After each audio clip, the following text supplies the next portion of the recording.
Welcome, welcome, welcome. Let's say Siska, hey Siska, ska. Jonica tingles, Jonica.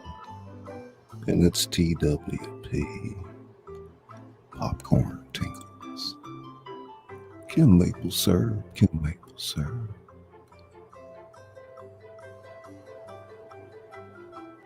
You're coming in, share it out. Agenda.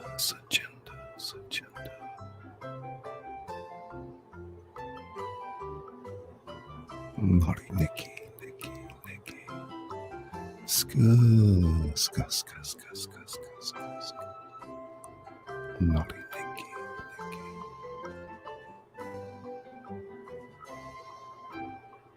Carrie Canal, welcome to the show.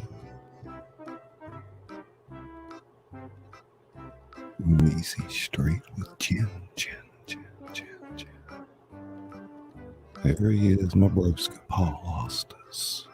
Welcome.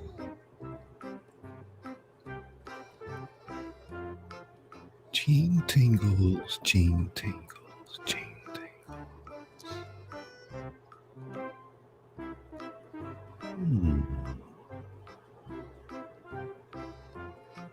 Ska.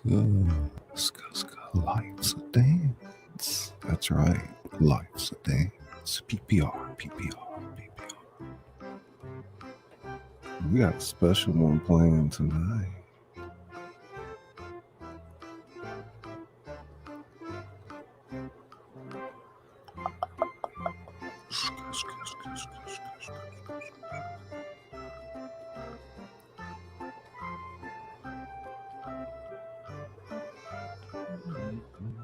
Tooth seeking.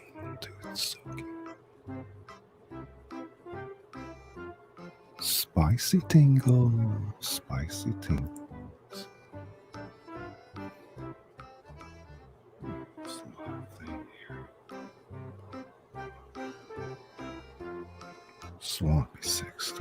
Swampy 6'3". Tooth sucking. Spicy Scud. It's Shannon S. Has anyone seen my Issy Pop? Nikki, you're at ASMR Plus. Welcome, darling.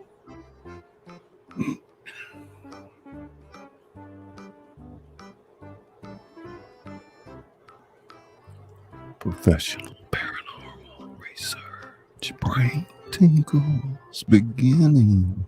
Ska. Kintsugi ska.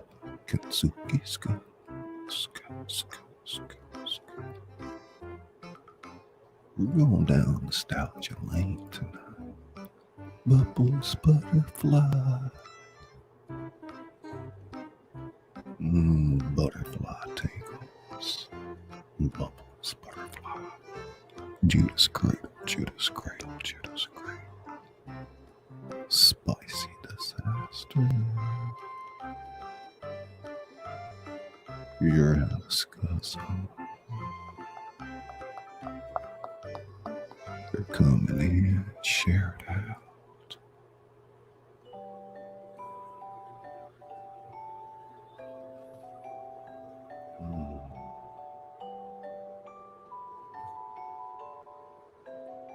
Pammy, ska,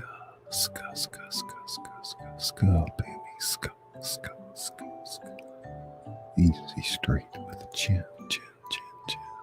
Hey Chris, it's Chris Tingles. Maple ska. Professional paranormal research. Well, all right. I'd like to welcome you to the House of Thrillers. Tonight, we are so excited to bring you a production of Alice in Wonderland. That's right. We're going down the rabbit hole into the magical world of Wonderland. During intermission, Nez Lover will feature her paintings of the play's characters in the bios of the cast. And then get ready to be dazzled by the conclusion of Alice in Wonderland. So without further ado, I'd like to welcome our all-star cast. The wonderful Ajod as Alice. The fabulous Rosaline as the Cheshire Cat and the White Rabbit. Scully. The titillating Nez Lover as the Queen of Hearts and the Caterpillar. The mysterious Steve-O from Burnt Flowers Fallen as the Mad Hatter and the King of Hearts. The whimsical PD Connects as the March Hare and the TweedleDum. The talented Mark Kropkin as the Dormouse and TweedleDee. The eccentric bimbo Barbarella as the White Knight, Lillian the Baliff. And last but not least, Izzy Pa, administrator and co-producer of the show.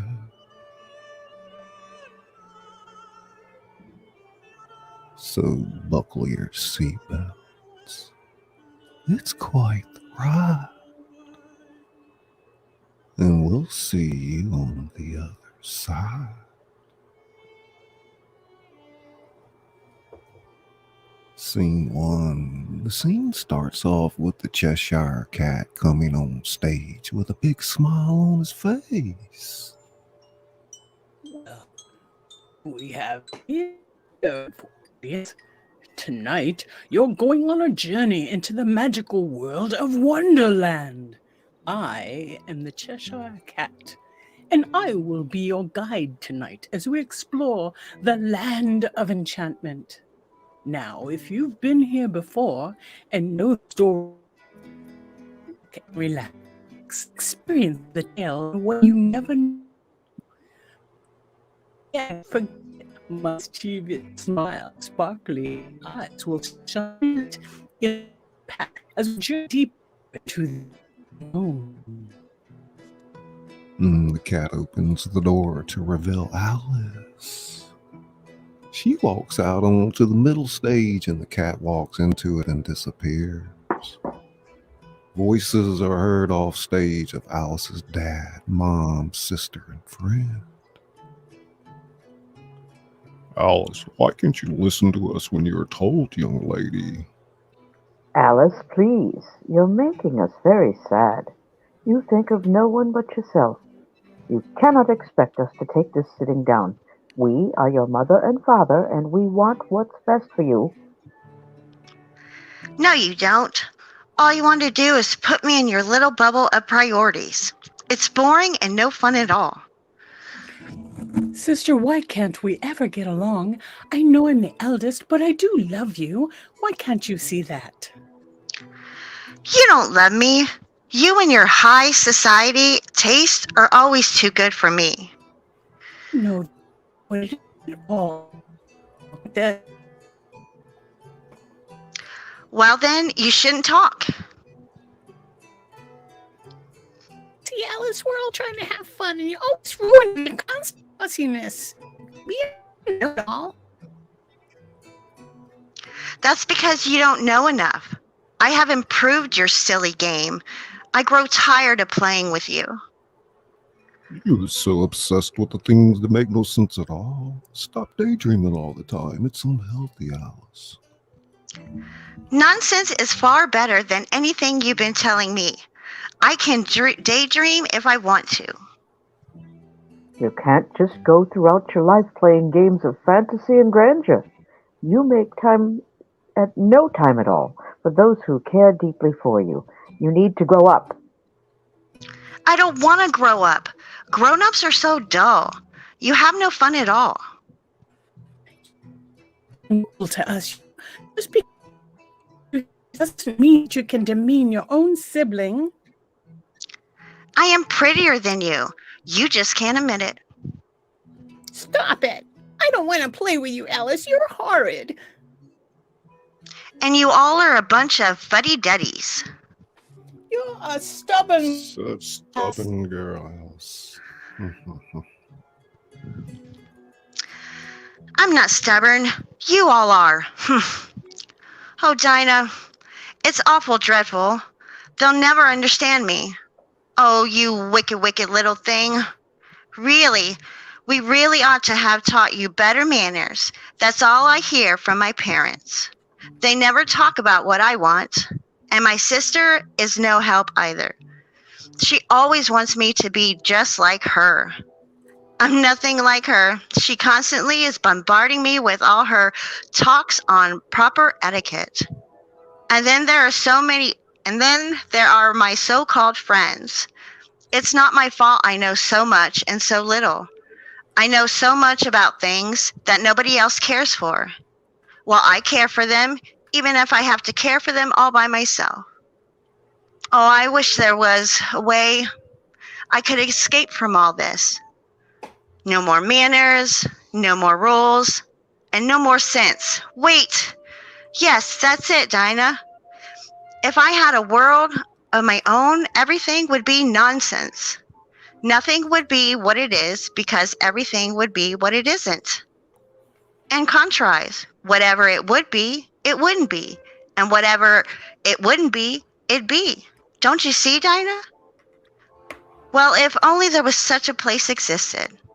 I would give anything to go to that place. As curious and confused as ever, with a hardest yet light feather. Rosaline, are you getting too close to the mic? I hate to interrupt you. No, It sir. keeps warbling. I'm sorry. No, sir. You Let's try to back up just a hair. We'll start back at 53. We'll edit that out later. So, predictably rash, curious, and confused, with brain hard as steel yet light as a feather. Come to us. I'll show you the true measure of your madness. it's better. What was that, do you suppose? I wonder there. It's coming. Oh, dear. Alice jumps with surprise to see the cat leaning against a tree, just looking at her and smiling. Hello, Alice. The cat jumps in front of Alice and just looks at her and continues to smile. Alice backs up a bit. Why, you know my name, but I've never met you before. Whatever is you are. Of course you haven't. Just met. Makes you wonder why I know your name, doesn't it? Well, yes, it does make me wonder. Wonder. I couldn't help but listen to yourself talking to your delightful friend about something truly sorrowful. Oh? Anyways, no one judge, and yet comes. Yeah. After all, you haven't asked a question. You're there.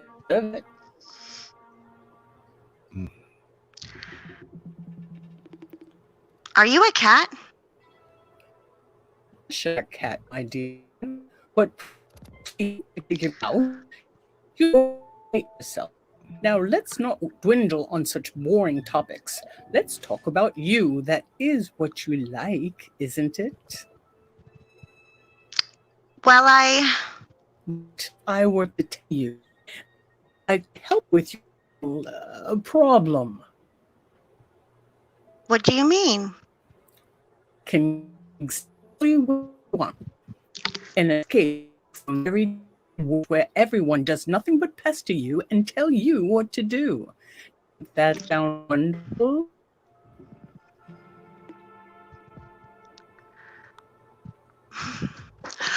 $71. No, I'm sorry. No problem. It does, actually, but I don't see how anyone could possibly... Who's to say that things are possible? I deal in the things that are indeed impossible.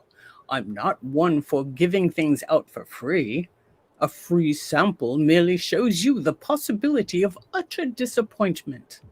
So why That's don't your we sweet cut? spot right there, Rosaline. Stay with it. The mic right there. So why don't we cut a little deal? A deal? Yes. Now here's the deal. I will give you your world of nonsense where you never have to be a part of societal norms ever again. In exchange, I'll take one thing from you. Think of it as a trade. Well, what will you take from me? Oh, just a token, merely a trifle. You won't even miss it.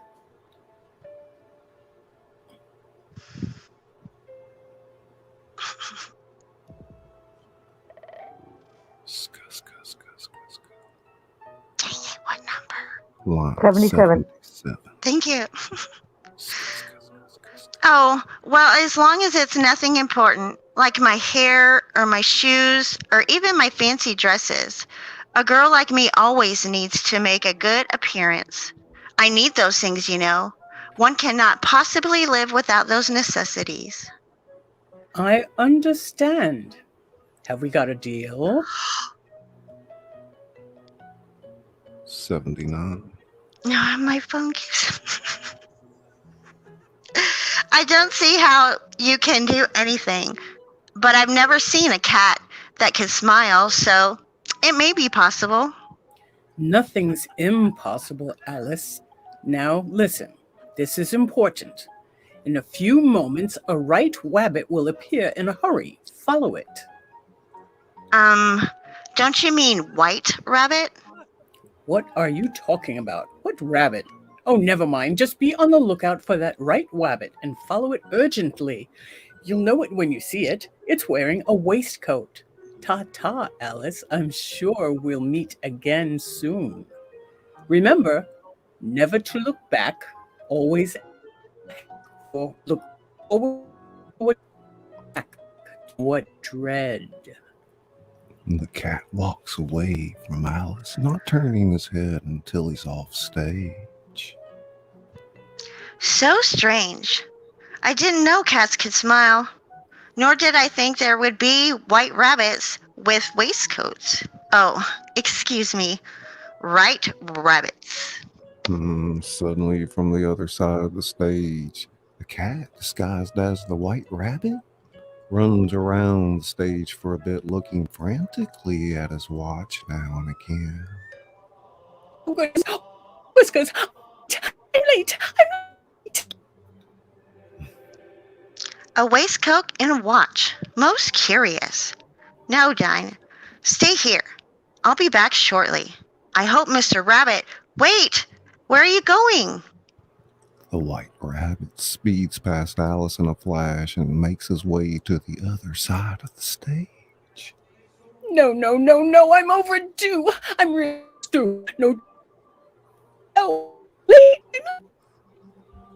The white rabbit dives into the stage left as if diving into a hole. Alice runs to the far stage left and kneels down as if looking into a hole and begins to crawl into it. The stage blacks out as Alice speaks. He must have gone down there. But what a peculiar thing to hide. It's not very deep. Wait. Yes, it is very. I feel like I'm falling. Ah! Stop daydreaming, Alice. It's time to grow up. why can't you understand? You're all so stubborn. So stubborn. So stubborn. So stubborn. A shattered mirror can be reassembled. A little paste and a lot of patience make all the difference, though perhaps not in this case. As the stage is still black, trees are willed into position along with the door from the beginning. A loud thump is heard and the lights go up, revealing Alice on the ground. Oh dear me. I must have fallen a long time to have landed so softly. After this I shall think nothing of falling downstairs. No time for that. Now, where is that rabbit? He couldn't have gone far. I wonder where exactly I am. Have I landed where people walk upside down? Oh, that's just silly. Oh, I feel so strange. What happened to me? That fall really shook me up. The cat walks behind her without realizing and stands there as she talks. You are much more than shaken up, or perhaps you're less now that you have finished your fall. Some things are meant to be lost if they are not understood. I did just say we would meet again, and I am a cat of my word. Alice jumps at the cat's line and backs up a bit. So what are you saying? What's going on? Where am I? Get it out yet? Oh, this is absolutely marvelous. You're making it easy for me. Wait a minute. You know exactly what I lost and you know where I am? Tell me right now. This is becoming very uncomfortable very fast. Why, Alice, you have such a I would... You, my child, are in Wonderland. As a cat of my word, I have given you the haven of kingdom of crazy, the world of nothing more than the maddest. It sounds like a rather silly place. The deal is off, Cat. I have no more time to waste. Now, if you excuse me, I'll be taking my leave by walking from this dream. You think this is a dream? Now that is crazy to say. You're going to it's fine. Alice goes to the door and tries to open it, but it seems to be locked. Open this door, Cat. And why would I do that? It actually pains me to tell you that I cannot open it. Nor would I want to. You cannot leave. Not now. And why not? You cannot leave because you have lost something that is indeed irreplaceable. Without it, you cannot possibly live. Well, go on. What is it? You already know what you have lost, or perhaps you are too ignorant and childish to see what it is that you have lost. Listen deep within you and tell me what you do not hear anymore. Try finding the beat to the rhythm if you catch my drift. Oh, I do hope it's nothing not worth losing, as you said many times.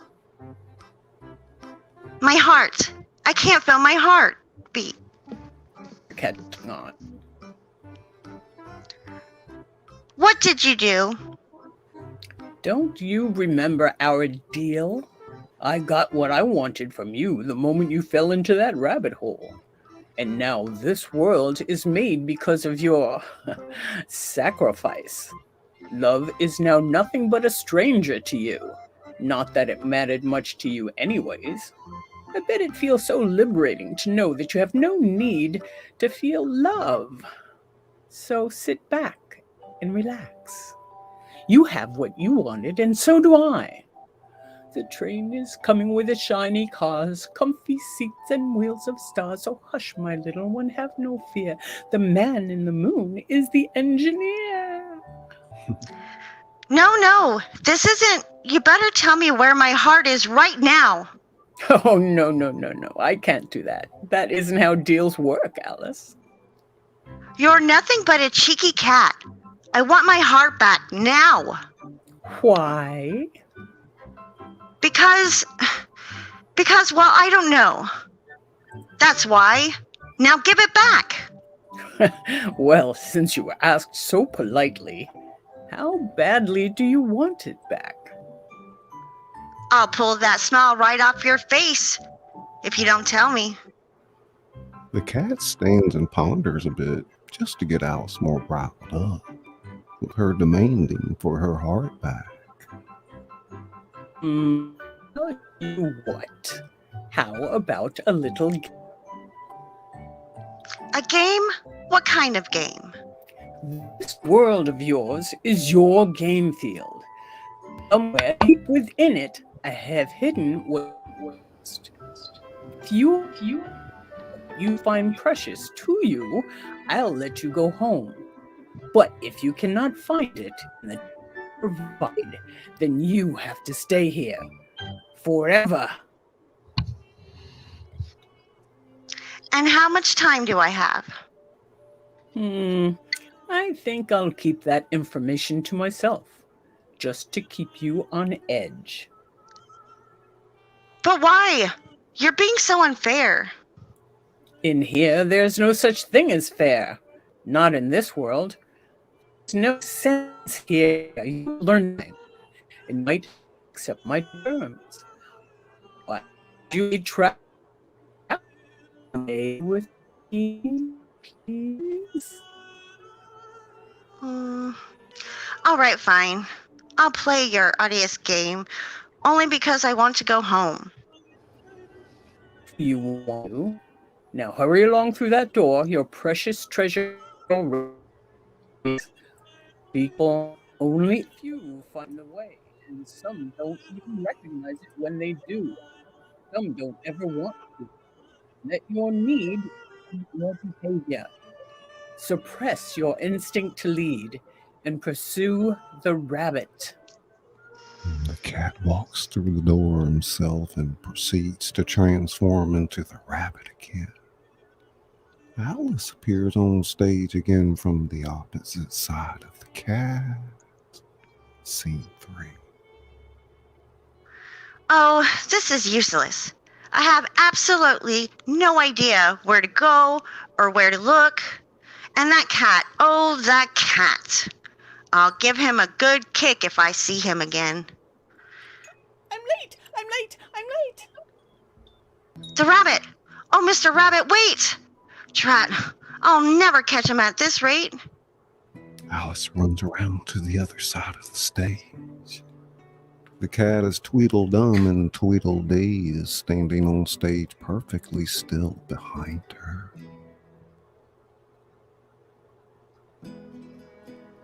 (166). I wonder if he's hiding. Maybe in here? No. Oh, my, what curious figures. The Tweedles jump as Alice is examining their collars, and she gets started by. If you think your wax works, you ought to pay, you know. Tweedles nudge each other each time they finish a line of dialogue. Contrary-wise, if you think we're real, you ought to speak to us. That's logic.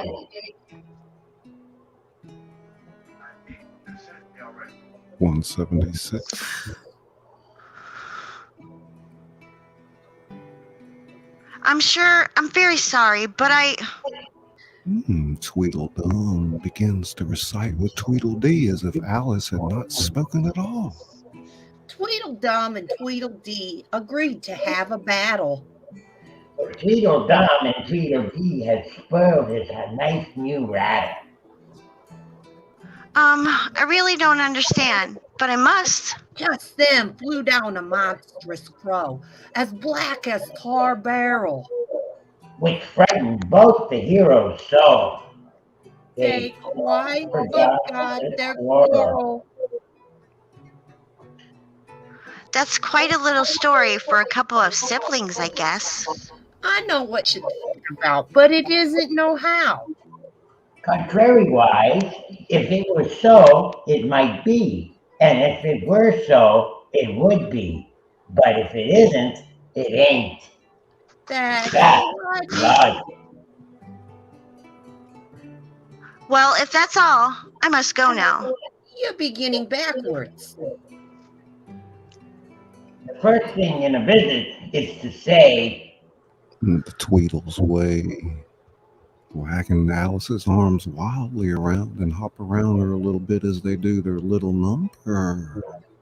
How do you do? And shake hands, shake hands, shake hands. How do you How do do? you And do? shake Big hands. man. State your name and business. That's manners. Really? Well, my name is Alice, and I'm looking for my. You like recitation?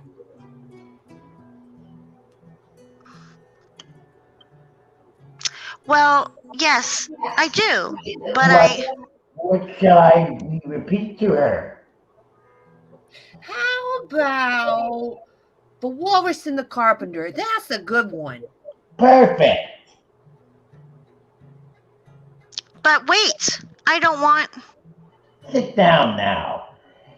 This will be a real treat for you. Let's begin. The Tweedles push her into a seat and stand at center stage as they begin their story. A spotlight shines on the Tweedles. The sun was shining on the sea, shining with all its might. He did his very best to make the billow smooth and bright.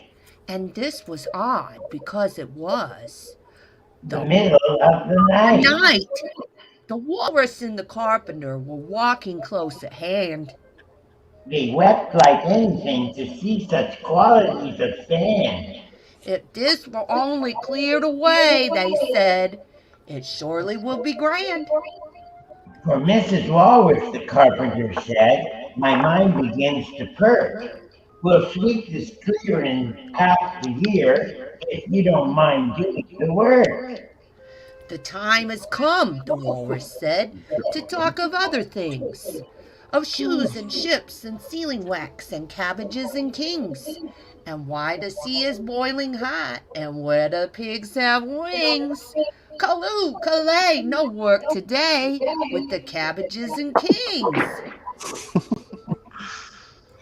Scuff. There's a bad echo. Yeah, we got a reverb. I Where's think that it's coming Mark. from? Mark, can you mute? Let's mute Mark and see if we can figure this out. It sounds all right because it's Alice in Wonderland, but let's get a sound check with Mark, Izzy.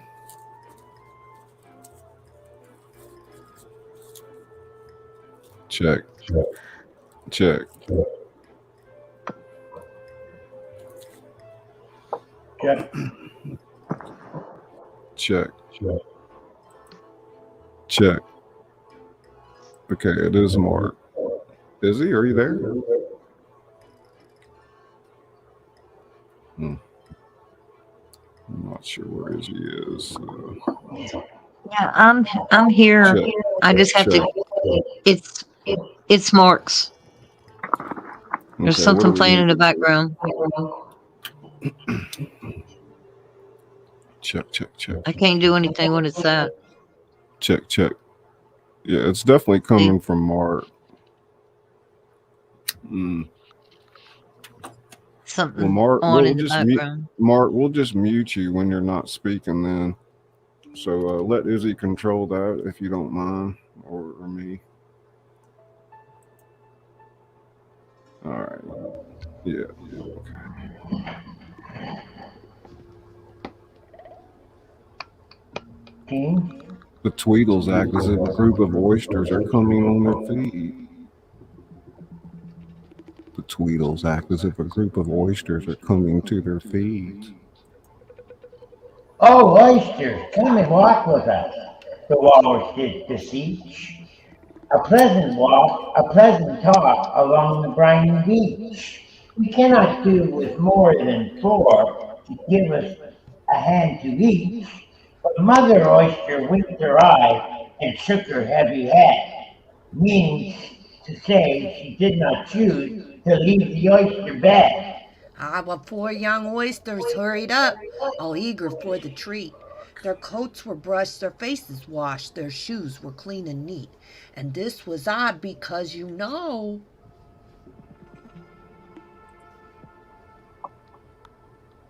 They hadn't any feet. 4 other oysters followed them, and yet another 4, and thick and fast they came at last, and more and more and more, all hopping through the frothy waves and scrambling to the shore. The Tweedles march around and look back as if the oysters were following them. When they get off stage and on nom nom is heard, the Tweedles come back with a handkerchief in hand. Said, I deeply sympathize, for I've enjoyed your company much more than you realize. With sobs and tears, he snorted out those of the largest size, holding his pocket handkerchief before his streaming eyes. Oh, oysters, said the carpenter, you've had a pleasant run. Shall we be trotting home again?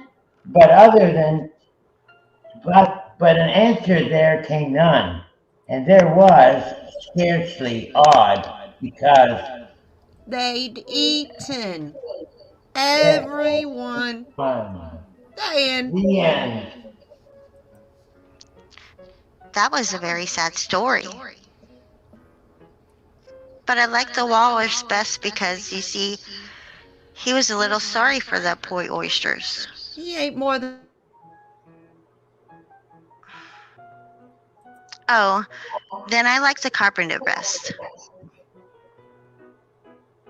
But he ate as many as he could get. This is what happens when 2 of a pair fights to see who can be better than the other one.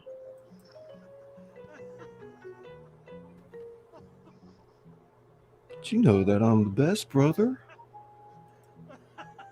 Keep that up and I'll knock your block off. Oh, yes, I see.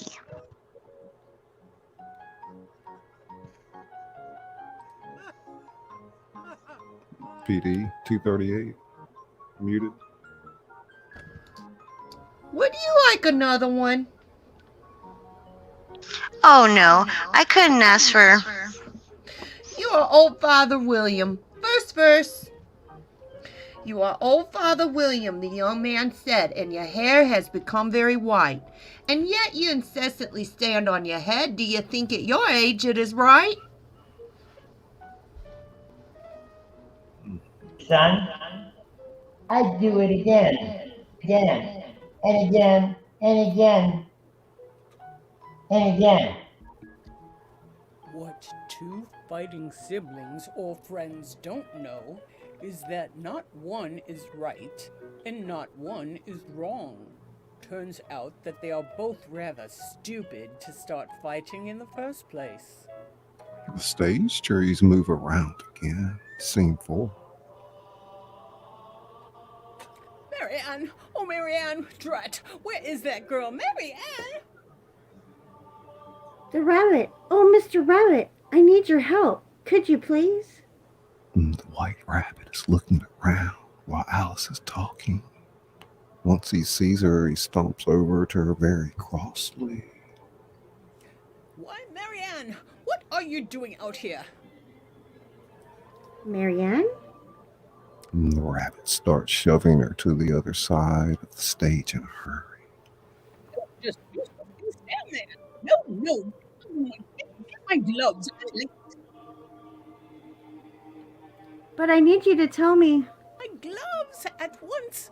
Wait, drink this. Now go. Go, do you hear? Goodness, I suppose I'll be taking orders from Dinah next. Alice exits. Dinah, you're quite the precious friend to her, aren't you? It's amazing that you listen to her. She's quite the beastly girl. I suppose she has to have some friends to listen to her selfish problems. I do envy you. Now, let's see. Yes, that should be enough of an adjustment. The whole world is quite vast to man, but the humble hill is the universe to the comprehension of a blossom. Everyone knows that. The cat runs off stage chuckling to himself. And Alice appears in a group of talking flowers, standing perfectly still as if they were ordinary flowers. When Alice mentions seeing a bug, she will look as if it is flying around her head as the buzzing sound effect is played. Scene 5. Oh dear. Now where do you suppose I am? Wait a minute. Have I? Well, now, I know how ants feel. When he's off on... I know how an ant feels when he's off to make his queen happy with a crumb of bread. But I can't go on the search as small as this. Well, what am I to do? Oh, look at that. It's a curious butterfly. Bread and butterfly, you mean? Oh, who do you suppose that was? Oh, that's a horsefly. A rocking horsefly.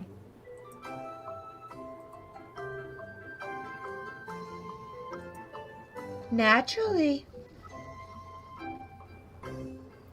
I beg your pardon? But what did you... Oh, nonsense. Flowers can't talk. But of course we can talk, my dear. There's anyone worth talking to. Or about. Can all flowers talk? As well as you can, and a great deal louder. You can learn a lot of things from flowers, you know. We are prone to hear many things, given that most don't realize we can hear them. Leads to much gossip, that's for sure. Really? Like what? Well, bread and butterflies kiss the tulips only in the month of June. Tiger lilies love the dandelions in the spring. That is, if the dandelion doesn't shed that year. There are dogs and caterpillars and a copper centipede. Daisies are lazy in the summer sun. And violets are shy around their buds. And don't even get us going on about those dizzy daffodils. That's amazing. I shall have debates with my mother poses when I get home. Oh, my mother. Alice, please. You're making me very sad. Seek and ye shall find, as they say, but they never say what you'll find. What kind of a garden do you come from? Oh, I'm not from a garden. Do you suppose she's a wildflower? Oh, I'm not a wildflower. Of what species, or shall we say, genus are you, my dear? I guess you could say that I'm a genius humanist, Alice. Have you ever seen an Alice with bloom like that? Come to think of it, have you ever seen an Alice? And did you notice her petals? What a peculiar color. And no fragrance. Oh, and just look at those stems. Rather scrawny, I'd say. But I'm not a flower. Aha! Just as I suspected. She's nothing more than a common mobile vulgaris. Oh, no! No! Alice, a common what? What? To put it bluntly, a weed. I am not a weed. Well, you wouldn't expect her to admit it. Can you imagine? Heavens. Goodness, Nasty, don't let us nasty stay things. here. Nasty, nasty. Goodness. No, we don't want you in our bed. Go on now, Shoo. Shoo. Shoo! Go away. Go away! Well, fine, if that's how you really feel. But if I were my right size, I'd pick every one of you. That'd teach you. You can learn a lot of things from the flowers. I suppose they could learn a thing or two about manners. Smoke begins to appear, and the caterpillar is seen smoking and singing on top of a mushroom. Alice goes up to him and sits on a mushroom beside the one the caterpillar is on to listen. A puff, of passion, a scent of sorrow. Will the sun bask in the valley of tomorrow? A whiff of woe and a jolt of joy. Great hookah, spring forth your songs to employ. Who are you? I hardly know, sir. Just at present. At least I know who I was when I got up this morning. What do you mean by that? Explain yourself. I can't explain myself. I'm afraid, sir, because I'm not myself, you see? I do not see. I am afraid I can't put it more clearly, for I understand it myself to begin with being the same one moment and different the next. It's so very confusing. It is not. Well, it is to me. Why? Well, I can't remember things that I used to, and... Recite. Oh, yes, sir. How does the busy bee improve his shining? Stop. That is not spoken correctly. It goes like this. When the caterpillar begins, he notices that there is no smoke coming out of his hookah. So he shakes it up. This makes Alice laugh. He begins reciting. How doth the little crocodile improve his shining tail, and pour the waters of the Nile on every golden scale? How cheerfully he seems to grin, how neatly he spreads his claws, and welcomes little fishes in with a gently smiling jaw.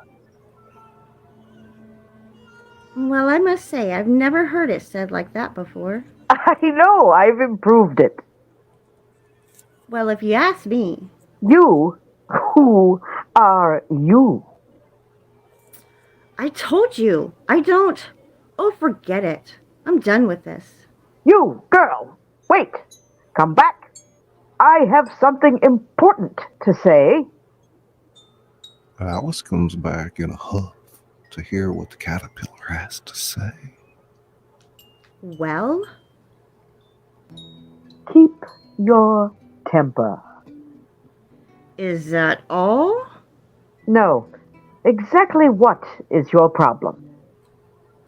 Well, I want to get back to normal height and continue my search. Why? Well, 3 inches isn't a good height. I am exactly 3 inches high, and it is a very good height indeed. One side will make you grow taller. One side of what? And the other side will make you grow shorter. The other side of what? The mushroom, of course. And caterpillar walks off stage, leaving the hookah behind and holding his end off the ground. Alice looks at the mushroom the caterpillar had been sitting on and takes 2 pieces off. Oh, here we are. Let me see. Which side is which? Oh, this is ridiculous. I'll just try one and be off with it. Besides, I'm tired of being 3 inches high. Oh, am I back to normal?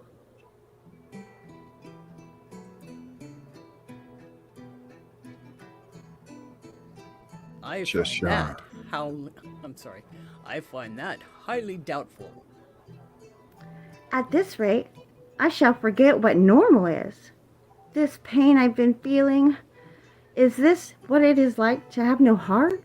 Shall I ever be the same again? I must hurry. Tinkle, tinkle, tinkle. Alice exits and the Cheshire cat comes back on stage watching her again. He's smoking the hookah of the caterpillar. It's time for you to grow up, Alice. Yes, hurry along, dear Alice. Time is of the essence. The time has come to time yourself accordingly, and the time is drawing near. I do believe I've made quite a mess. Time is not doing its job. This doesn't come as a surprise, really. I feel that she would be delighted to see a more familiar face. Once a face meets another, that face shall never leave the mind of the beholder. Yeah, my thoughts exactly. Alice walks on again, looking at the signs that are on the trees. She is confused since they don't just show left and right, but up, down, and any other way available. Scene 6. Now, where am I to go? I feel like I'm just walking in circles in this crazy place. But which way is the... The cat is singing without appearing yet.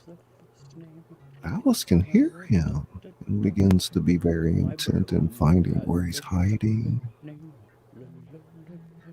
I recognize that voice anywhere. Show yourself, you mangy thing.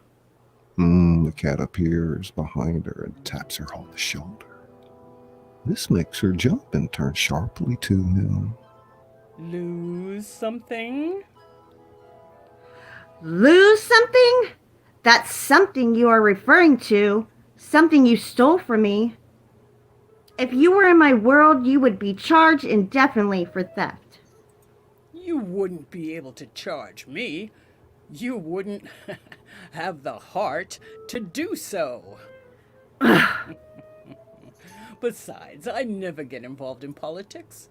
I suppose you need some assistance if this is going to be any fun for me.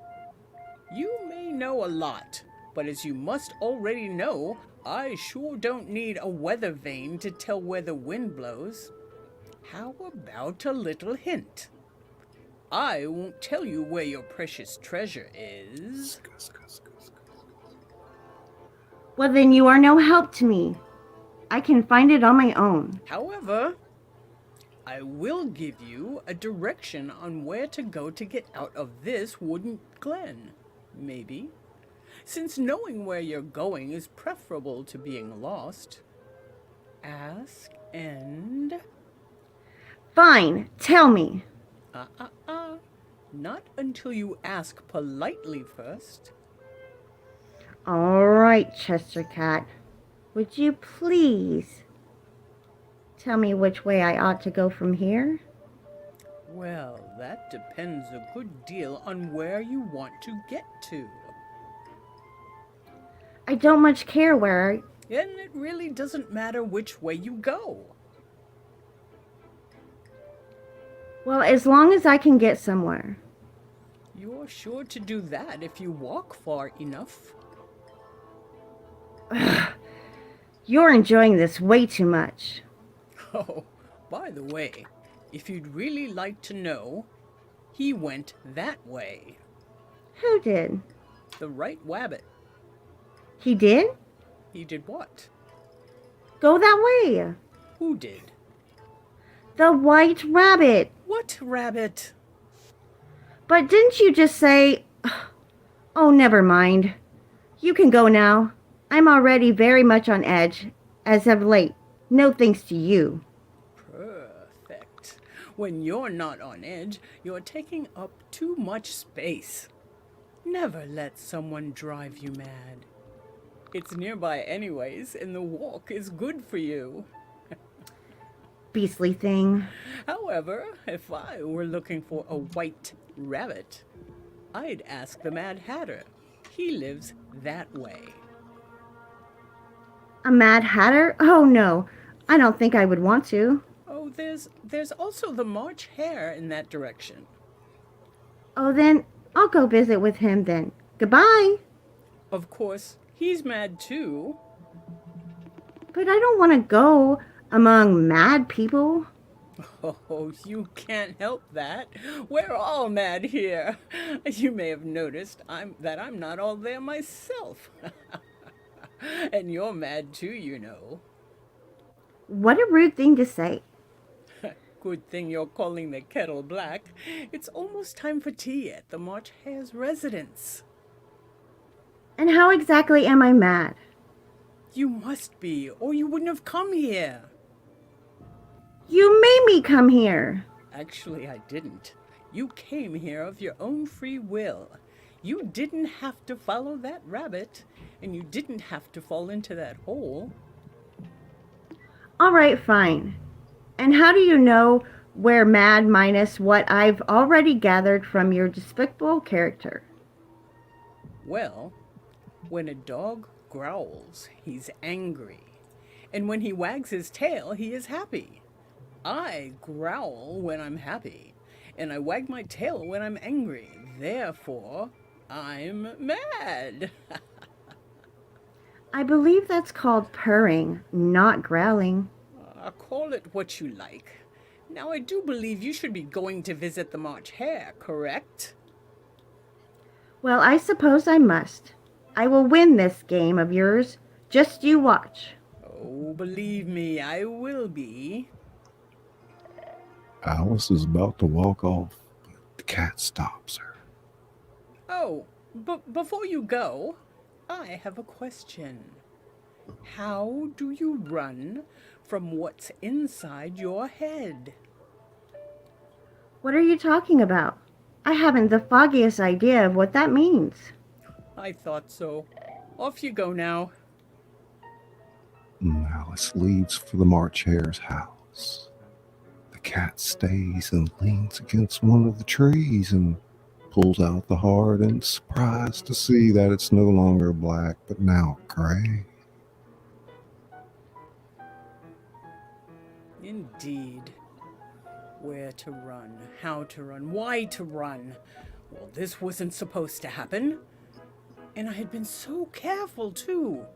Yes, too careful. Yes. Fear can make anyone do something desperate, for it is fear that will make the heart weak. And I do believe that my dear Alice is quite afraid. We shall see just how afraid you can be of your own misgivings. Beware your fear. Beware the Jabberwock, my dear. The jaws that bite, claws that catch. Beware his eyes of flame, for it is you he's come to snatch. Run, Alice, run! A loud roar is heard off stage, along with the sound of a stomping noise.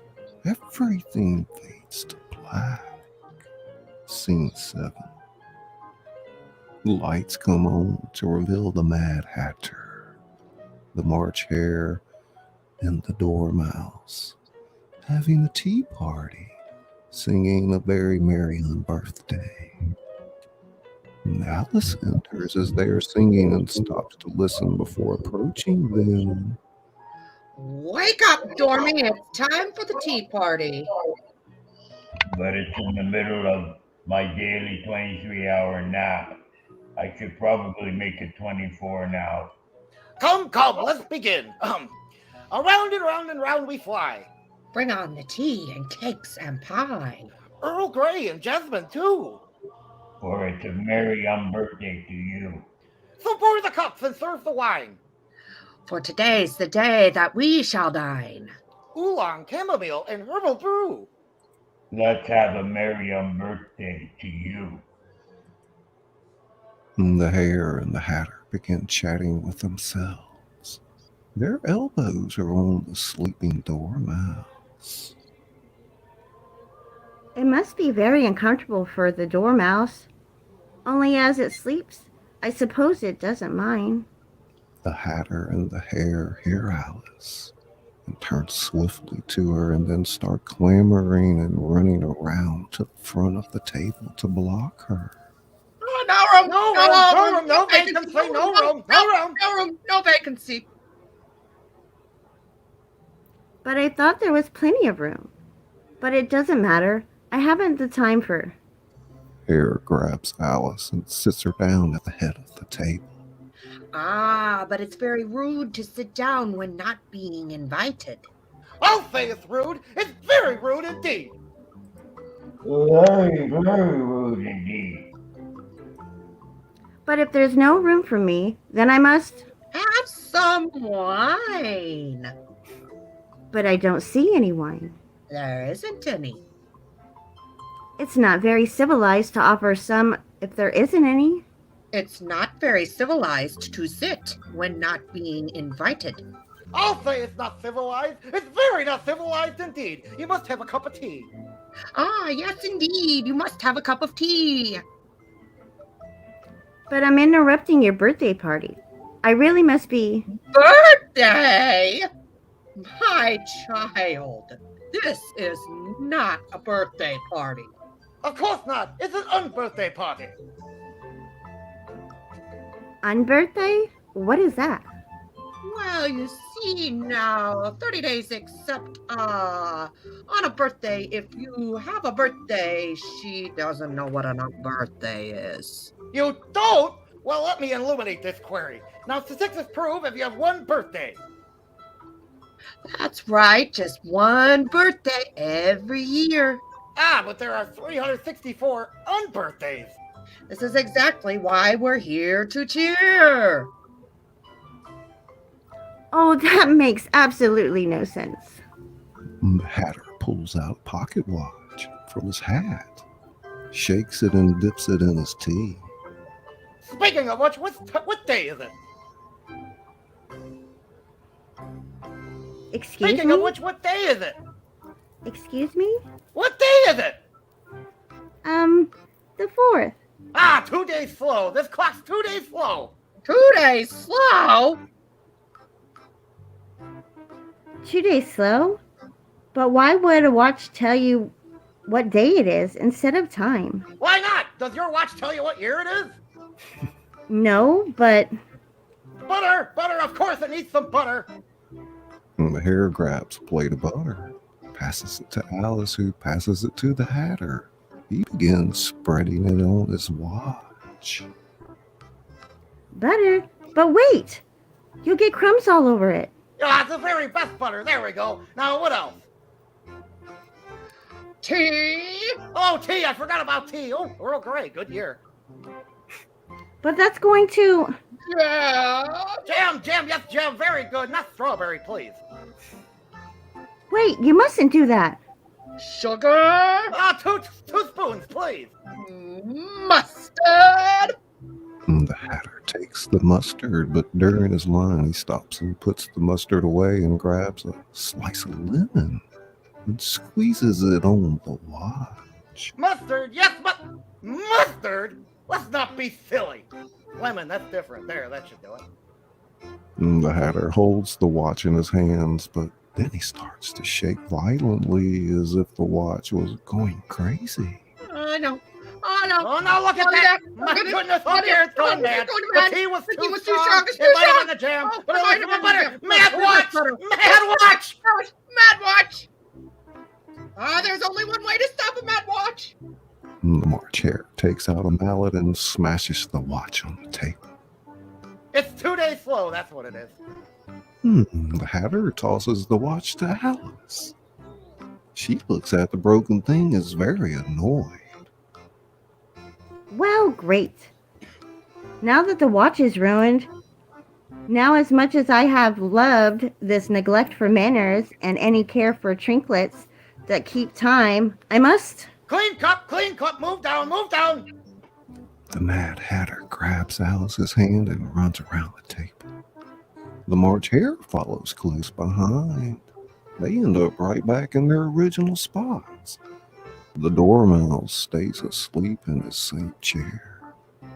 Move down, move down, move down. Goodness, you both have no manners. Why is a raven like a writing desk? A riddle? Now we shall have some fun. Let me see. Ah, the Dormouse is asleep again. And the March Hare takes one of the teapots and pours some tea on the Dormouse's nose. The Dormouse jolts and wakes up only to fall asleep again after his wine. Of course, it's the best party. Have you guessed the riddle yet? I give up. What's the answer? I haven't the foggiest idea. You really shouldn't waste time asking riddles you don't know the answers to. If you knew time as well as I, you wouldn't dream of wasting it. It's him. I don't know what you mean. Of course you don't. I dare say you've never spoken time. Perhaps not. But I know I have to beat time when I learn music. Ah, that accounts for it. He won't stand a beating. If you were good on terms with time, you could make an 8-hour day feel like a short 30 seconds. You wouldn't need to worry about lessons for it to be dinner time in a flash. Lessons have no importance when it's dinner time. Everyone knows that. I can't imagine anyone wanting to do that. I can. Lots of people wish it were so. I wish I could do it all the time, but sadly, not anymore. Why not? Did you have a fallout with time? Indeed, we quarreled last March, just before he went mad. It was a great concert for the Queen of Hearts, and I had to sing. The trio starts to sing, but it's like yelling like maniacs in very poor rhythm. The twinkle, twinkle, little bat. How I wonder where you're at. I'm sure you've heard of it. I've heard something like it, but... It goes on, like this. Up above the world you fly, like the tea tray in the sky. Twinkle, twinkle, twinkle, little bat. The trio of lunatics continue to sing Twinkle until Alice's next line. Are you quite done? When all of a sudden the Queen cries out, "He's murdering the time! Off with his head!" How dreadful. And now time won't do a thing I say. It's only 6 o'clock and we have no time to clean up the dishes between meals. Pity.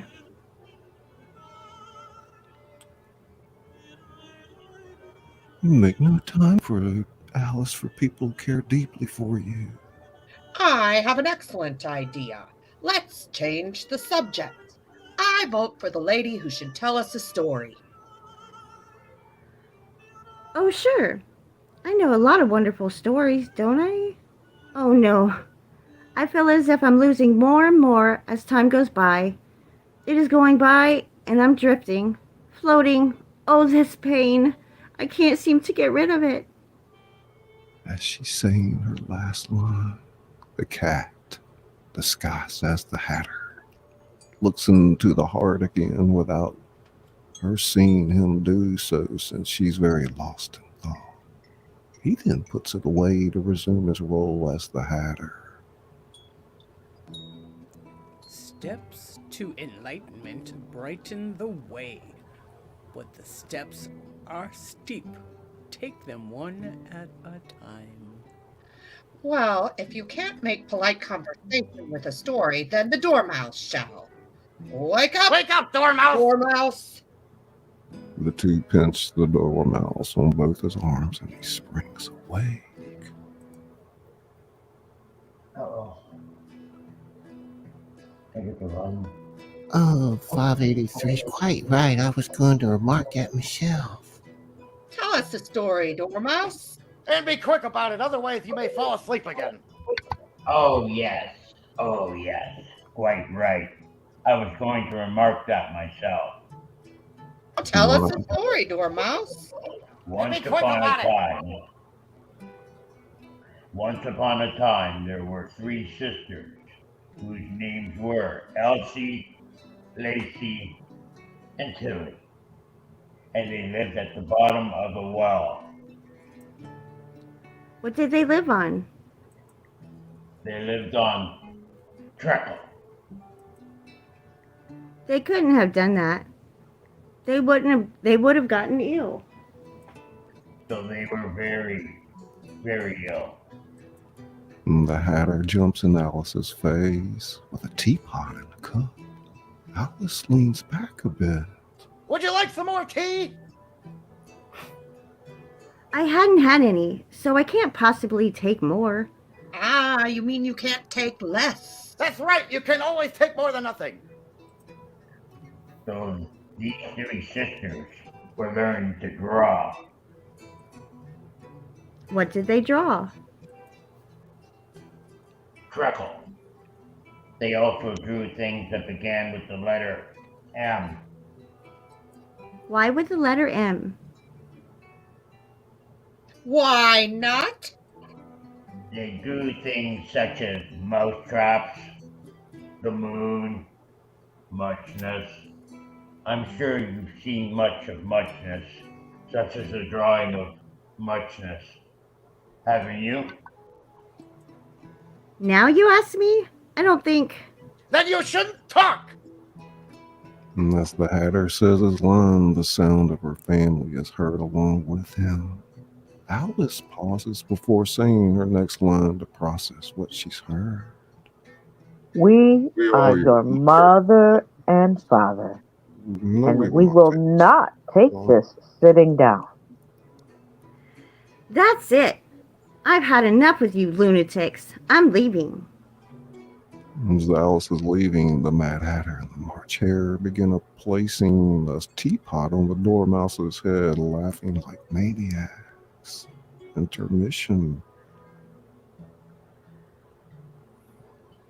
This has got to be the stupidest tea party I've. Oh, sorry. No problem.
Jumma tingles, jumma skus, jumma.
Yes, ba, maple tingle,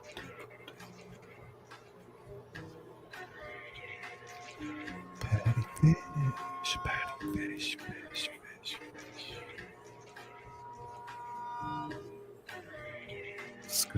Scotty P. Scotty P. Jonica,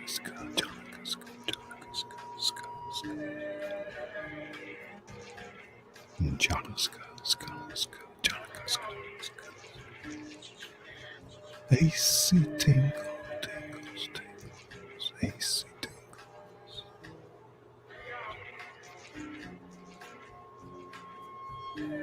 Chemicals,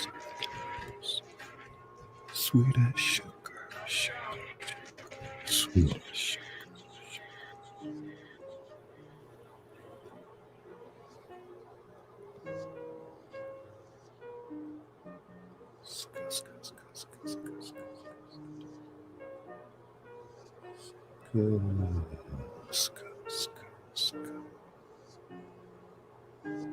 Brain tingles, tingle.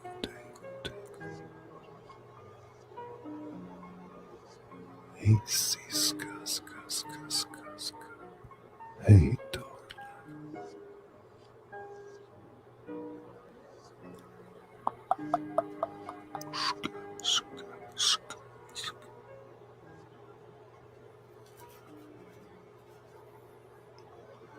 Lover tangles.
Picking up at line 613.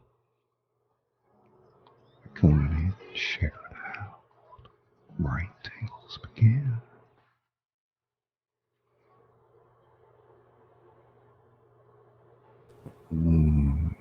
Welcome back, everybody. We left off with the Dormouse, head laughing like maniacs.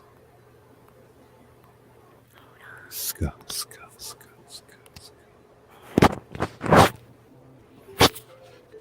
Okay, get it situated.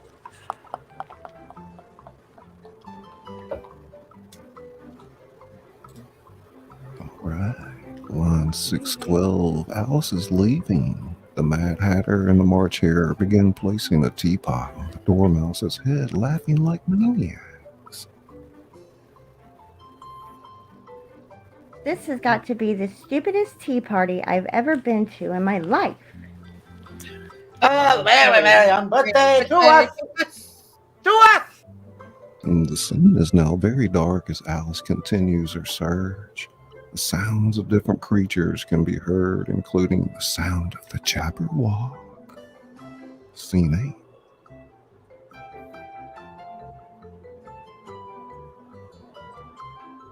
On 621. 621.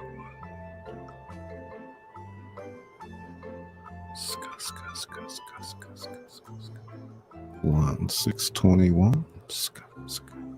Alice. You there, Alice?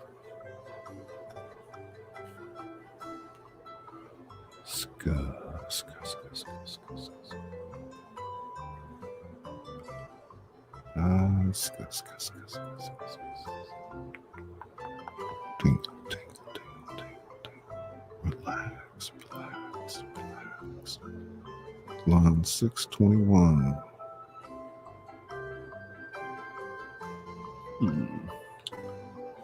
I believe we may have lost Alice. Nez, you there? I'm here. Let me go for it. I don't suppose this could be the way out. Or maybe that way.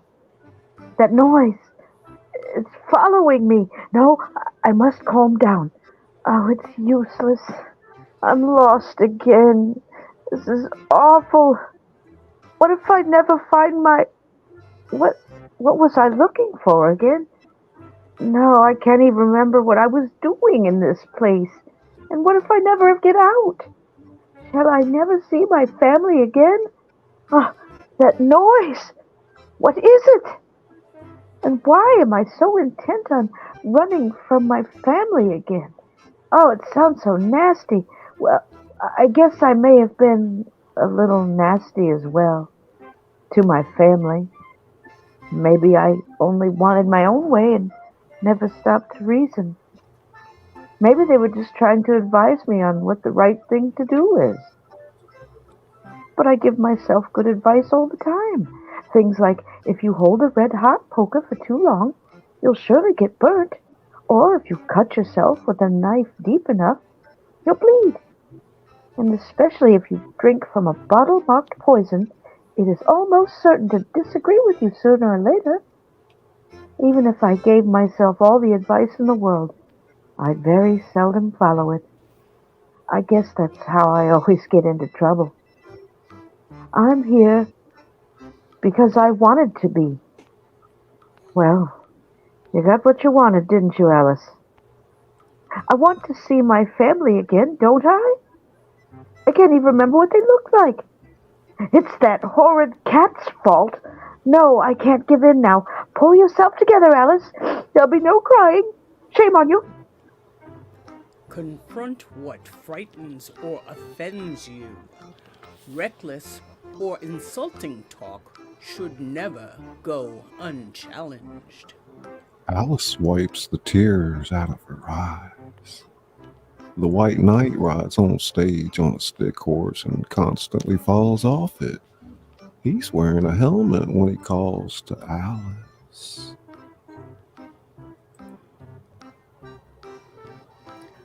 Oi, oi, check. What number? You there, me lady? 631? Thank you.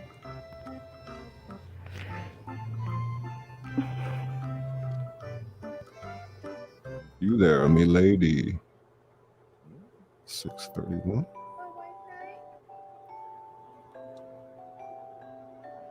You there, Agent?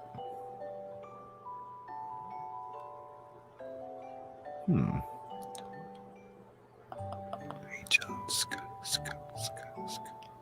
Do you not hear me? I hear you now. Yes. Oh, 631. A white knight? Perhaps you have come to my rescue. There you go. That would be correct. Oof, I think. Now if I could just find my way back myself. You probably can't see where you're going. Would you mind removing your helmet so that I may see my rescuer's face? Certainly. The knight removes his helmet to reveal his face. It is the cat's face, and at first Alice seems to recognize him, but then soon forgets as if something compelled her to forget. Huh? The cat?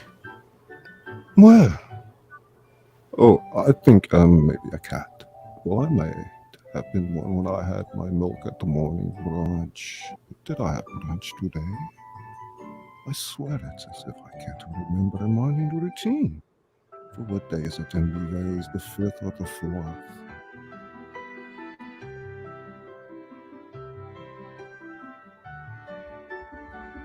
$6:40.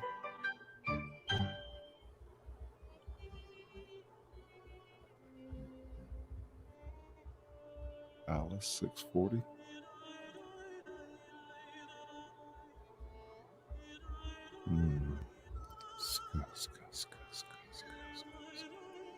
Alice, 6:40. Hit it, Nez. Oh, great. Another loony with no idea of where or who he is. You calling a loony, me lady? That is quite untrue. I am captain of the guard to the heart of kings and queens. A queen? I haven't met any queens here yet, but perhaps the Queen of Hearts might know where my... But let's not dwell on that. Do you know what this is? The white knight takes out a beehive from his satchel. Yes? It's my latest invention. If I hang it on a tree, bees should nest in it, or birds, possibly weasels. I doubt it. Have you seen this before, me lady? The knight pulls out a mousetrap and holds it close to Alice's face. She steps back with worry that it will snap. Yes, It's a mousetrap. This will help the bees keep the mice away, or the mice keep the bees away, vice versa. I never thought about that yet. If you're done rambling, tell me more about this queen you spoke of. Oh, the queen. Oh, yes, the greatest and loudest monarch of all the land. Hearts are her thing, so don't take them lest you want her to take your head as a trade. All ways are her ways. She knows everything and nothing at the same time. Her tarts are the most delicious morsels in all the land. Do you think she may know where my heart is? I know that sounds silly, but you probably are used to things sounding silly. You lost your what? Well, my lady, for someone to have lost something that precious, you must be a nervous wreck. Well,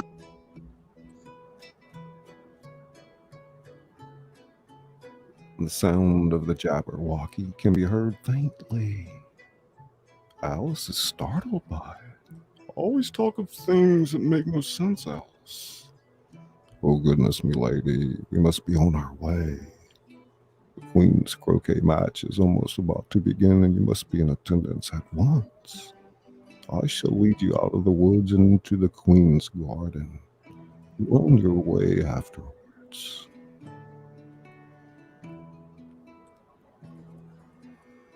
Quick onward, milady. Ho, ho, ho, ho. The white knight grabs Alice's hand and runs off with her on stage. Before they get off stage, the knight falls over again. Rolling her eyes, Alice picks him back up again and the two head off. The trees move on around. They now have white roses that are slightly painted red on certain parts. 4-card soldiers are singing as they are painting the roses red. Alice comes on stage to see their work. See that? All day and night we paint the white off with the crimson red.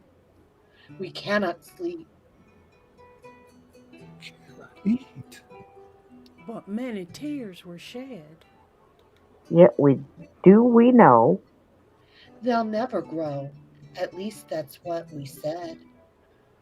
All day and night we fix our plight and paint the roses red. The card 2 accidentally bumps into card 3. A little bit of paint splashes in. The other 2 cards, Ace and 4, giggle to each other like kids on a playground. Look out now, 2. Don't go splash paint all over me like that. I couldn't help it. The ace jogged my elbow. That's right, 2. Always lay blame on others. You better not talk. I heard the queen say only yesterday you deserved to be beheaded. What for? That's none of your business, 4. Yes, it is his business, and I'll tell him. It was for bringing the cooked tulip fruits instead of onions. Well, of all the unjust things. That's enough out of both of you, seriously. I'd rather get my head removed than have to listen to y'all bickering. But pardon me, why Mr. 3? Why must you paint the roses red? Huh? Oh! Well, you see, the fact is, miss, we planted white roses by mistake, and the queen, the vicious queen, her her roses must be red. If these are white, Yeah, shine. She'll lop off all our heads. Goodness. So don't just stand there. Hear our plea. Save our heads and paint with glee. Alice picks up a bucket of paint and a brush to try and help the card painters out.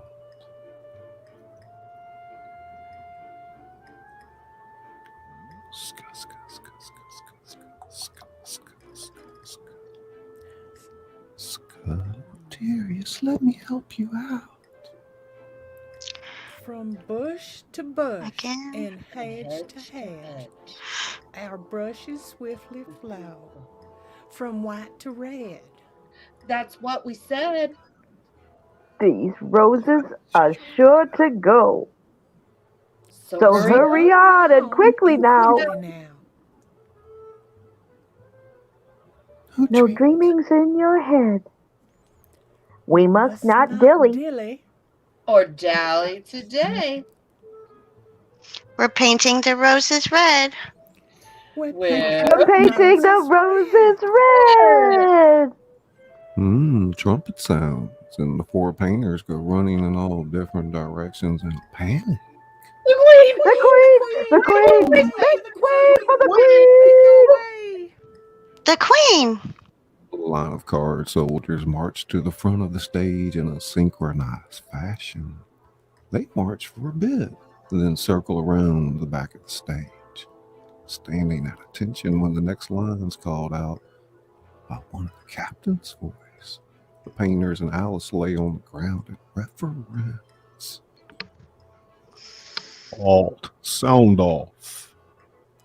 1, 2, 3, 4, 5, 6, 7, 8, 9, 10. Check. The White Rabbit, who appears in a page uniform with a scroll in his hand. The cat's tail can be seen by Alice.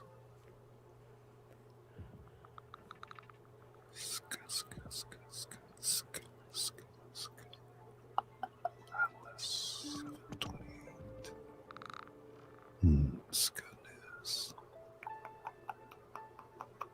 It's the rabbit. You know, Wait. Oh, sorry. no, it's okay. I don't know why it keeps fading. I don't know. I think when I'm going back and forth from the script, because I told you I'm sorry.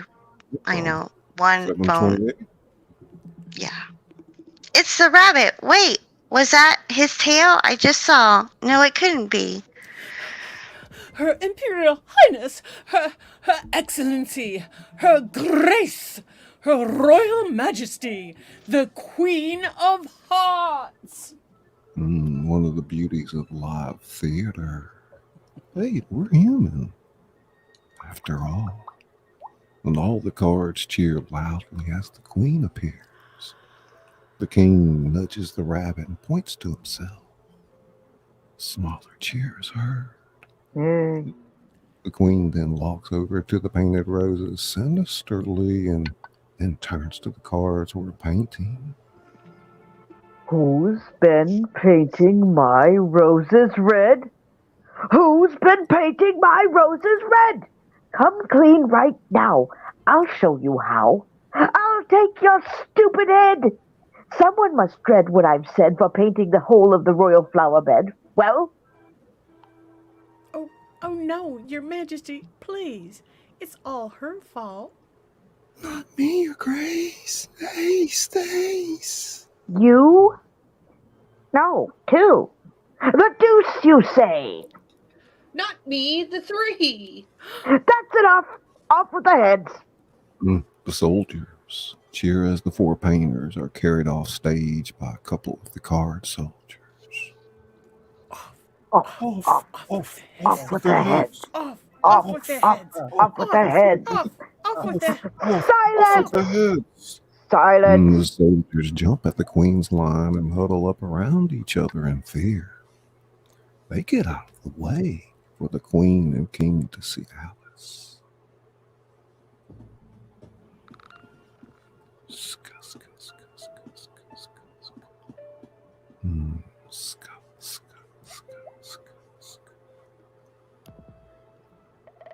Pick it up, Nez, if she don't come in.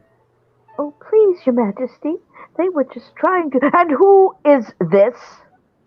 Well, let's see who it is, my dear. It certainly isn't a heart. Do you suppose it's a club? Why, it's a little girl. Yes. You see, I was hoping if you could... Look up. Speak nicely. And don't twiddle your fingers. Turn out your toes. Curtsy. Open your mouth a little wider and always say, "Yes, Your Majesty." Yes, Your Majesty. Now, where do you come from and where are you going? Well, Your Majesty, I was trying to find my way. Your way! Oh, don't be silly. In case you haven't heard, always here are my ways. Yes, I know. But I was just thinking. Curtsy while you're thinking. It saves time. Yes, Your Majesty. Now, if I may ask, I'll ask the questions. Can you do addition? I'm sorry. What? What's 1 and 1 and 1 and 1 and 1 and 1 and 1 and 1 and 1? I don't know. I lost count. Oh, she can't do addition. Can you do subtraction? Take 9 from 8. 9 from... I can't, you know, but... She can't do subtraction, oh goodness. Can you do division? Divide a loaf with a knife. I suppose... Time's up! It's obviously bread and butter. Correct, my dear. We are through with lessons. Time for something different. Do you play croquet? A little bit, but let the games begin! Scene 10. Places, everyone, hurry. The soldiers scurry around the stage, grouping in twos to make arches for the game. The card soldier brings out 2 balls and 2 flamingos to the queen and Alice. The queen takes the first shot and totally misses, but the crowd cheers for her. Alice takes a shot, but everybody boos her until she actually makes a shot. The queen orders, "Off with her head." to the one card that cheers for her. Off with his head! Off with his head, off with his head. By order of the king, you heard what she said. And while the queen takes her next turn, the cat appears and motions for Alice. Alice, in a huff, stomps over to him. In her huff, the sound of the Jabberwock can be heard faintly. Psst, I say, how are you getting on? That's quite enough of that, cat. I'm the one asking the questions this time. What exactly have you been doing this whole time? As far as I know, you never show up unless you intend to. But I may have seen you more than just those times, haven't I? Whatever do you mean? I've just been minding my own business, like any cat would do. Are you sure? Because I'm starting to believe that you have a much bigger part in this game. Wouldn't you agree? Beg pardon? I said, who are you talking to? The Cheshire Cat, Your Majesty. Cat? What? Where? Right there. Huh? There he is again. I'm warning you, child, if I lose my temper, you'll lose your head. Understand? Yes, Your Majesty. All this yelling has made me hungry. Bring me my tarts! The tarts, hurry now, by order of the king. Card 1 brings out a tray of tarts and places them on a stand. The queen goes off to take her next turn. When the cat sees the tarts, sneaks on over and eats them up except for one.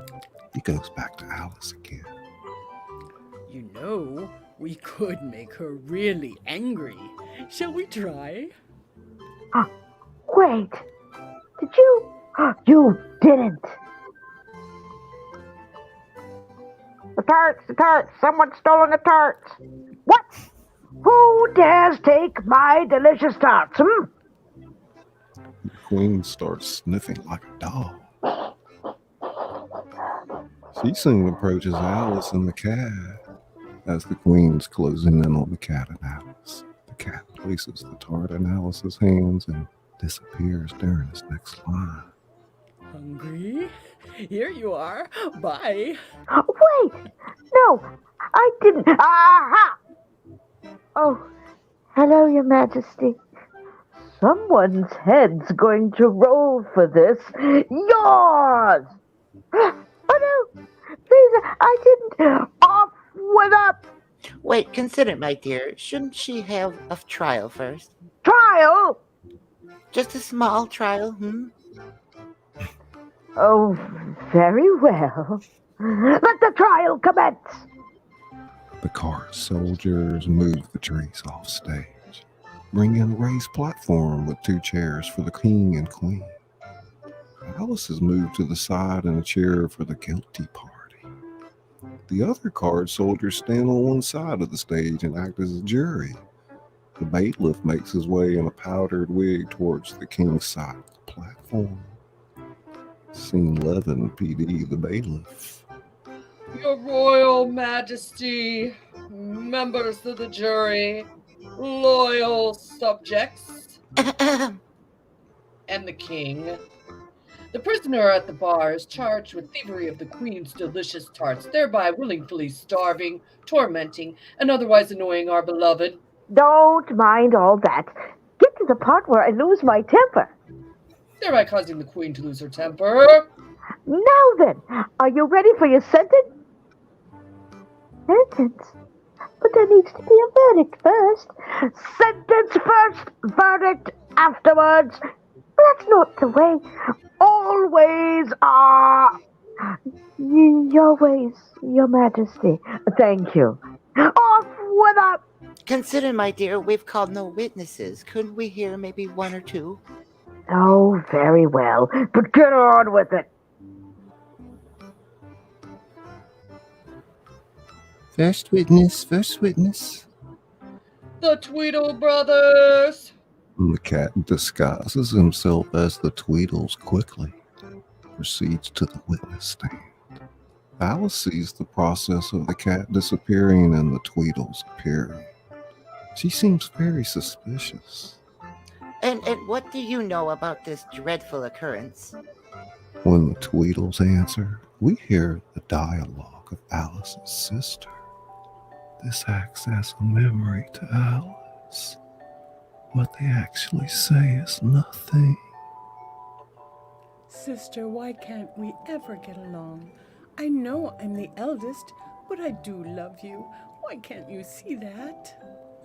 What did you say? Nothing. We said nothing. Nothing whatever? Nothing whatever.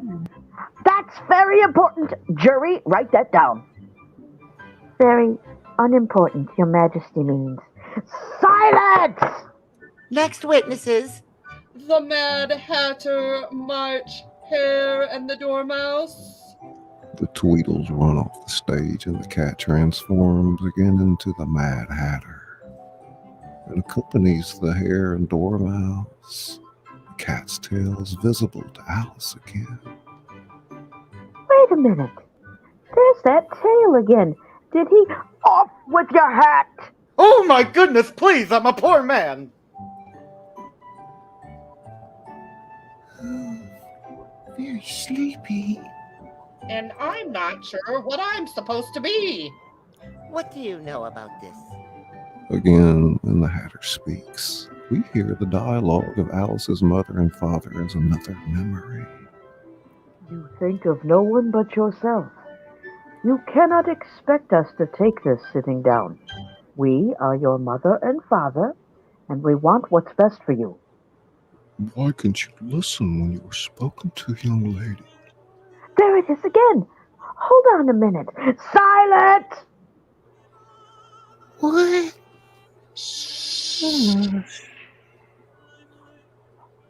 What do you know about this? Twinkle, twinkle, little bat, how I wonder what you're at. That's the most important evidence we've heard yet. Write that down. The March Hare and the Dormouse leave the witness stand, but the Mad Hatter stays. Please bring in the final witness. Every picture tells a story. Sometimes we don't like the ending. Sometimes we can't understand it. Now hold on a moment. People, creatures, everything that I've been seeing must have been... The Cheshire Cat.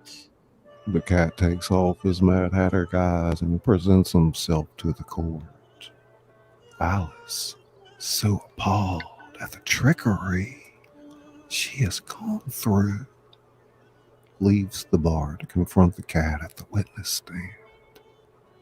The cat does not move. In fact, he welcomes her confrontation. You. It was you. You're the one behind all this.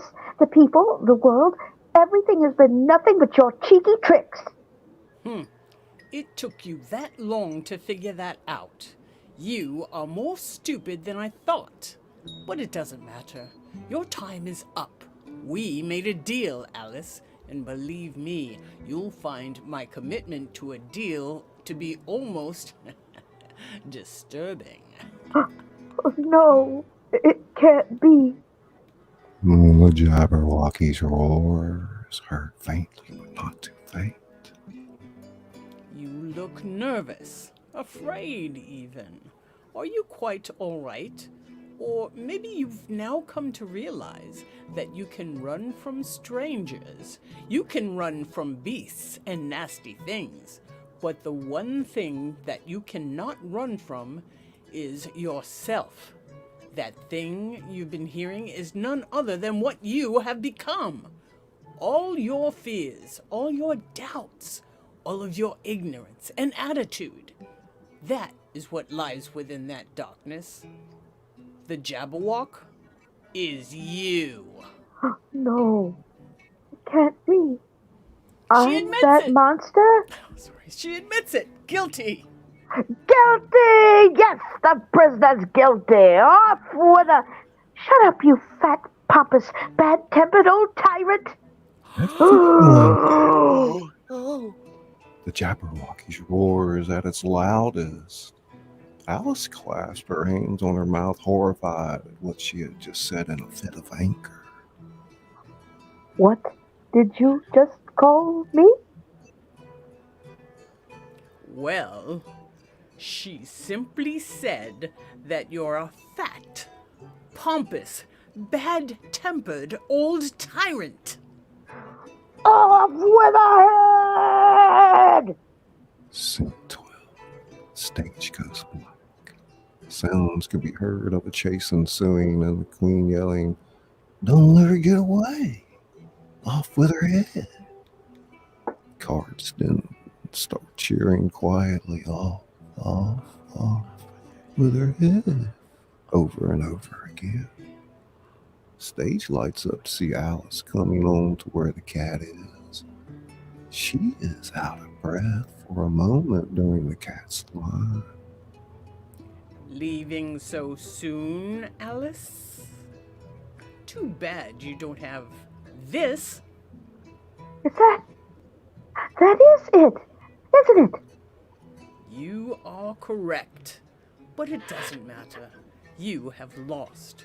You have feasted on your last tart.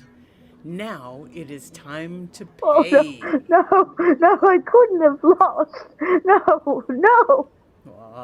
The unstable are more than merely mad. They have other parts. You didn't think I wouldn't deprive you of what's left of your deranged soul. Now the door is locked. It will never open. There is no key. Oh no, this can't be real. This has to be a nightmare. Alice falls to her knees. You should feel grateful to me. I set you free from everything you hated. Nagging parents, an annoying sister, and boring friends. I gave it all to you, yet you constantly wanted to leave. You tried to hold on to whatever you wanted to let go of. You've always worn a mask of your insecurities. Now, you can never hide what you are, and you shall linger here forever. Off with her head. The mob is now circled close around Alice and the cat. Alice stands up from her sobbing as the chanting is as loud as ever. Enough! Everyone except for Alice and the cat freezes in place. What? Now I understand. Do you know why a mother tells her child not to play in the street or not to touch a burning candle? A child doesn't get it the first time, but then that child soon realizes the danger of doing such things. That child sees that her mother was looking out for her baby.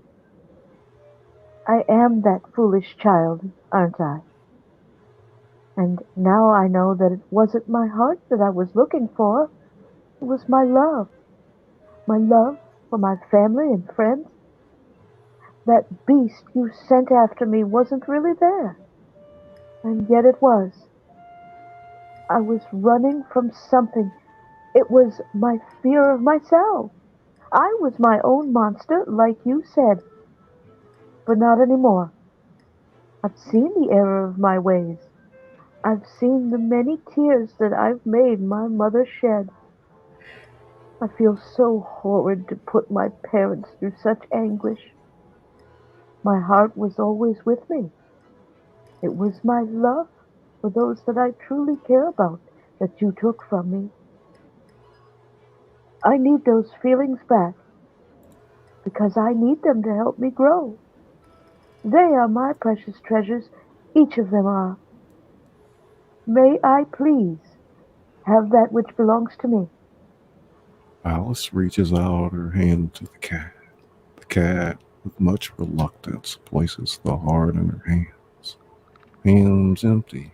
He gives a flick of the wrist and all the other characters leave the stage. The trays are rolled away and the door at the beginning is brought back to the stage. His face has a great disappointed frown upon it. Checkmate. Funny how my intentions got the better of me. Curiosity did kill the cat, but it makes the Cheshire cat wiser. But not this time. Wait, that was it?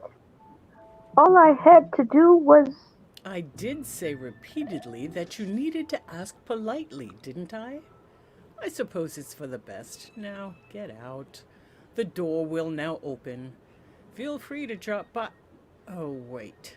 That would mean you'd have to see me again. That's probably the last thing on your mind right now, isn't it?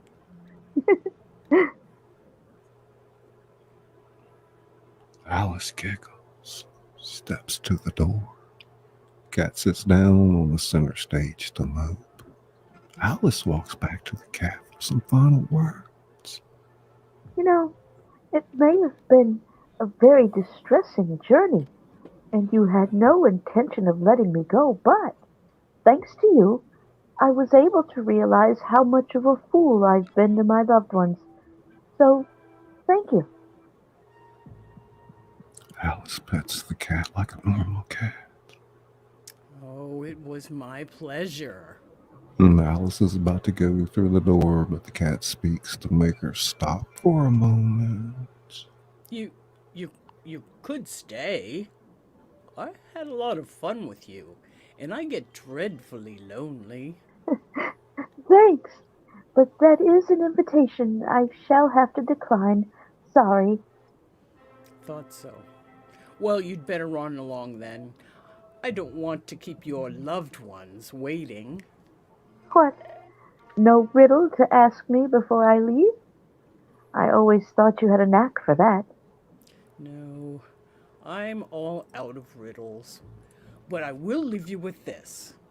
Being a family means you are part of something very wonderful. It means you will love and be loved for the rest of your life, no matter what. But what would I know about that? No, I think you actually said something that made sense for a change. Sometimes I surprise myself. Well, I must go now. I guess I can leave you with the saying as well. The journey of a lifetime begins with a single step. But that first one is always the most treacherous. I've taken that step, and I have decided to keep on going. I'm coming home, Mom, Dad, Lizzie. Alice runs through the door and off stage. The cat closes the door behind her and moves it to the center of the stage. He sits at the front of the stage like he did at the beginning of the play. His frown turns into a grin and he laughs to himself. And now the tale is done, and home we steer, a merry crew beneath the setting sun, ever drifting down the stream, lingering in the golden dream. Life, was it but a dream? Goodbye, Alice. The cat stands up, opens the door himself, looks back one time to the audience, then closes the door behind him. Everything fades to black. The end. Let's give the cast and Izzy Pop a big round of applause, ladies and gentlemen. Thank you, Izzy Pop. Thank you, everybody. Thank you, Scully. We hope you've enjoyed the play and the journey we've taken together. Now let's finish the show with an amazing giveaway from Nez Lover's painting studio and some amazing music from Pendarr. Yes. If you're Take it away, Nez. All right. If you're in the chat, I've kept track of who's been here and who's here now. Just give me a minute to peruse everybody to make sure I've got everybody written get down. over to that after party show at Nez, BYOB. That's right. That's right. Bring your own bingus or bring your own bottles. Okay. Let me get what I need to. All right. Let's get these in a bag. I think I got everybody. Are we ready? Is there going to be pie? There's always pie. Okay.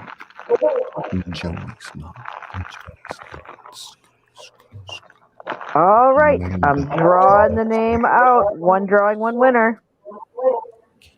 The winner is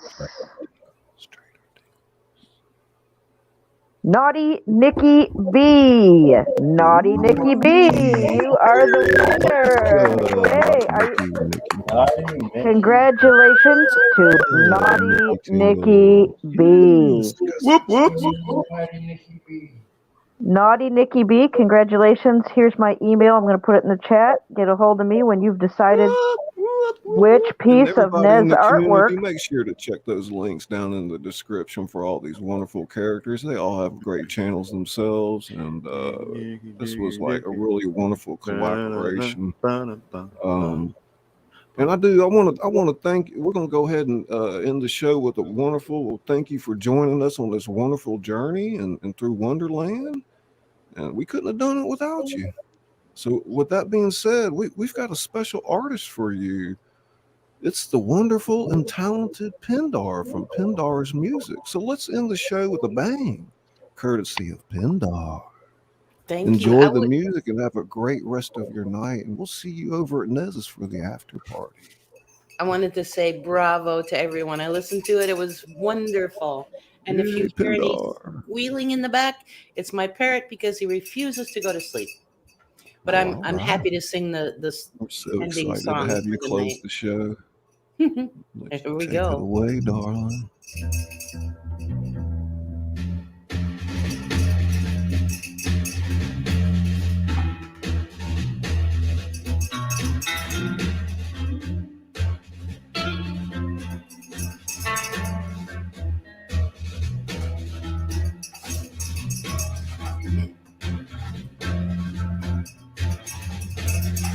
One pill makes you larger and one pill makes you small. And the ones that mother gives you don't do anything at all. Go ask Alice when she's 10 feet tall. And if you go chasing rabbits and you know you're going to fall, tell 'em a hookah smoking caterpillar has given you the call. Call Alice when she was just small. When the men on the chessboard get up and tell you where to go, and you've just had some kind of mushroom, and your mind is moving low, go ask Alice. I think she'll know. When logic and proportion have fallen, so be dead, and the white knight is talking backwards, and the red queen is off with her head. Remember what the Dormouse said. Feed your head, feed your head.